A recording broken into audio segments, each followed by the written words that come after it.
My name is Jami Babatunde Olawumi. I was the special advisor to Governor Boyega on education, honorable special advisor, cabinet to former Governor Boyega when he was in office as governor of Osun. That suffice to say that I'm a senior member of APC in Osun State. So people call it in media parlance APC Chieftain. So I think that will be okay for this session. I said on the television channel yesterday, we have a dance of absurdity in Osun State, and the orchestra master is Governor Nuruddin Adeleke, Governor Ademola Adeleke, who has chosen to depart from the path of sanity and good governance and responsibility to inflict tension, anger, killings, and murder in cold blood in our states. Osun State today is in the news, not for progress he has achieved. When he was campaigning and on his inaugural day, he said he will bring developers to Osun State. He will bring industrialists to Osun State. Specifically, he said he will bring farmers from Zimbabwe to make agri a business for people in the state. But instead, he has brought nothing other than infliction of this embarrassing moments that the state is now known for the sacrilege of killing human beings in cold blood without justice, and they're bringing insecurity attention to Osun State. And the reason why you also intervened me, it was because of the tension and the poor understanding of the job of being a governor that he's doing that has brought about this interview. Let me tell you, if you care to know the genesis. The Governor Adeleke is abusing court process with lawyers in his cabinet, and I don't know what this will cost them before those who moderate the activities of the judiciary in Nigeria. Election was held in October 2022, and instead of going to the normal High Court, State High Court, he went to Federal High Court to challenge the election, and he obtained what we call the Jankara judgment from that court. In the first place, if you look at the statute of Nigeria, Federal High Court is not a place where state government will file a case.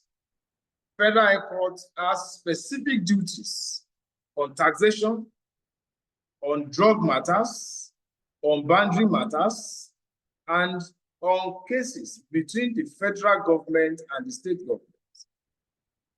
The runnings of government's litigation of civil and criminal matters are not within the purview of the Federal High Court. He procured that judgment, I can say, with all sense of responsibility to cause the trouble we now have. That was the beginning of the problem we have now in Osun State.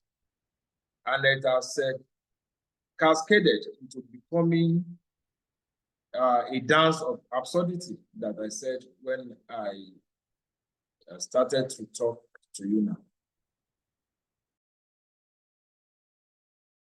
Let me give you just an analogy. The term of a governor is 4 years. In Osun, the term of any governor will end legitimately on 26th day of November of that year. If by on 26th day of November, there's a prerogative of mercy on somebody who is on the death row, have been sentenced by the court to death, will Adeleke revert it on 27th when he assumes office? Of course, no. There's no day out of the 4 years that the power of the incumbent governor is abrogated. It is mischievous to say because somebody has lost election, he will abandon the job assigned to him by the Constitution, the job of the states. Is an attempt to call dog a bad name so as to hang it. So they are not correct. They are not correct. And if you look at the Court of Appeal judgments, nothing like that insanity came into the text of the judgment. If you look at the CTC. So the governor has power to do election even on 26th day of November, a date 24 hours before he will leave office, and is pending. So he's there now. When he's going, by the grace of God, 2026, I will see whether he will abandon government house after he might have lost that election, which I'm sure he's going to lose. Whenever you see the government, just smile and look away because of all these infractions is committing against the constitution he has sworn to uphold. If you see an election of who? One, the offices are not vacant. Second, there's no single index of an election in the challenge they had on Saturday, 22nd of February. Election that has no results. The chairman who won with how many votes? The councillor who declared winner with how many votes? Election that was not collated. The PDP chairman of Osun just said, results obtained from the field have shown that they won all the seats. My brother, just say, when you say election, just election in quotes. And if they are taken to tribunal, you have to front load the result of the election. There is no results. So it was just a comic relief that unfortunately you are finding within the state powers. State power that ought to be a serious business. What we are doing here is a typical unseriousness with power from Governor Adeleke. There was no election. The Governor Adeleke even voted 7:30 a.m. in this country. Normally, Nigeria, the Electoral Act, election starts by 8 a.m. So we can't call that an election. Even the example from the governor is faulty. Commissioner for Information took ballot papers and took photographs with it on the front of his house, meaning they took the ballot box to his house for him to vote. And the Nigerian police force had declared that there was no election. So who is to be the witness in court or in tribunal that there was an election? There was no election.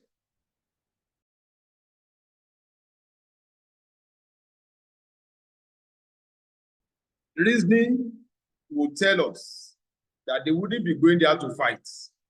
Because already at the time the Court of Appeal judgment came, there was no incumbent chairman or councillors in office. The office was vacant. So our going there was to take office, and it was being enforced by all security agencies in Nigeria, as directed by the Attorney General of the Federation. So we were going there legitimately and with assurances that there will not be any security infraction. That was why they saw our people going to their office and they started shooting at them.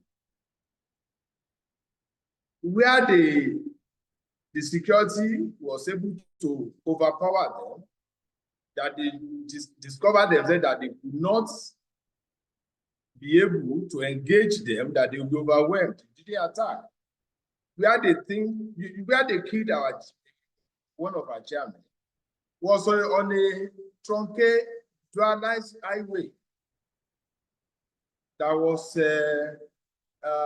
susceptible to armed attack. And that was where they killed our chairman, the mayor Bass. And they also killed a councillor within the neighborhood. So it couldn't have been people who are happy that would now take up arms to take over office that was vacant. So all the killings, maimings, attacks, destructions we recorded on that day, we are holding Governor Adeleke responsible. And then we have reported him to the higher quarters in Abuja. The Inspector General of Police is aware that was why he increased the number of officers and men that are maintaining peace now in Osun State.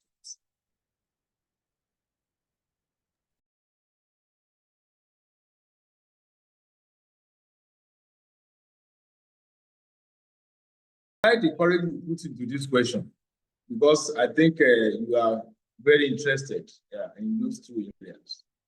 This Attorney General that people who say is biased is the same Attorney General that has APC government in Edo State not to sack PDP local government chairman. Is he biased against his own party, against his own government? Of course, he's the chief legal officer of the country. He has the responsibility to interpret all decisions of courts in Nigeria. And he will not do that without seeking the opinion of Chief Justice of Nigeria. The job of an Attorney General, Minister of Justice, is more than what people read in the newspapers. He's the Chief Legal Officer.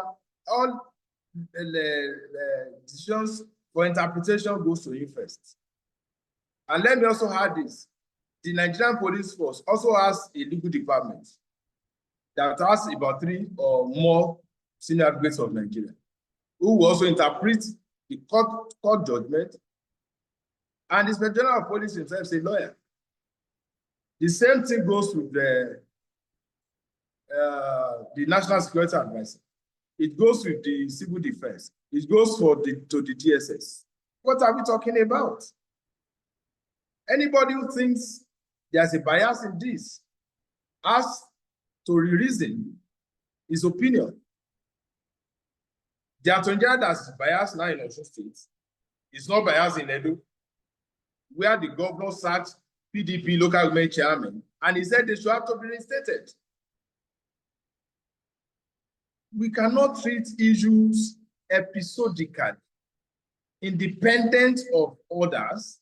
When there's a chain, it's a network. It goes on. So that is number one. Number two is in what reasoning, in what sensible perspective will the lower court override the Court of Appeal, like Justice Yinka Adeleke did on 21st of December in election? Second, where does annullating someone or put on notice will now be translated to reading a judgment? You have to put people who are going to argue a case on notice, which they call, I want to remember, it will last only for 14 days. The best you ought to do as a judge was to postpone the election. Let me also add this to it. The chairman of Osun was a member of PDP. We contested the election in 2023. He was special advisor legal to about this Governor Adeleke upon inauguration of the government. He had always said that he will conduct that election. He has never said he will not. He has never listened to the security agencies. They now took it, then PDP now filed a case, Frisbee as a party, taking him to court that he must do an election. And the judge now grants the notice and now give a ruling directing even security agents to supervise that election. What absurdity will you call that? Number one, in 2022, they went to federal high court that has no jurisdiction to entertain that case. They procured a judgment. They now took PDP to court to conduct the election. Security agency said no, no election. And they went to seal up the office of OCF. Where did they get the material for the election? That's why they could not have figure for the results. I think journalists, we also need to, as we put ourselves as an historian in a hurry. Journalist and historian in a hurry, he writes history only quickly. We should also take decisions of any decisions of institutions and take their precedents. What has happened before? What are those things that are similar before we form our opinion?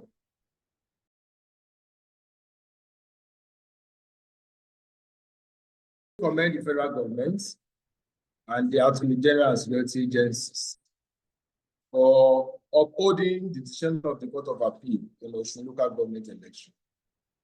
As long as nobody will be able to wish away that judgment, APC chairmen and councillors remain in office until their tenure expires. That's one. Number two, we are talking about who takes responsibility of those who are killed. Of course, Governor Adeleke, who instigated the crisis. Again, I like to say that Governor Adeleke has also instigated misunderstanding between the APC government at local government level and the public servants, civil servants in the state. He has instigated them, bribed his way, oppressed them, intimidated them not to go to office so that our chairman will not be able to work. But unfortunately, we also have a partisan civil service in the state. And this is not the first time that will happen. It happened under Oyinlola, Governor Olaguso Oyinlola, when he also compromised the civil service against high rising of Aregbesola then. But it is temporary. They will also come back because what they do there is achieve any government in power. They are our friends, they are our brothers, they are our wives, they are our sisters. We have no issue with them.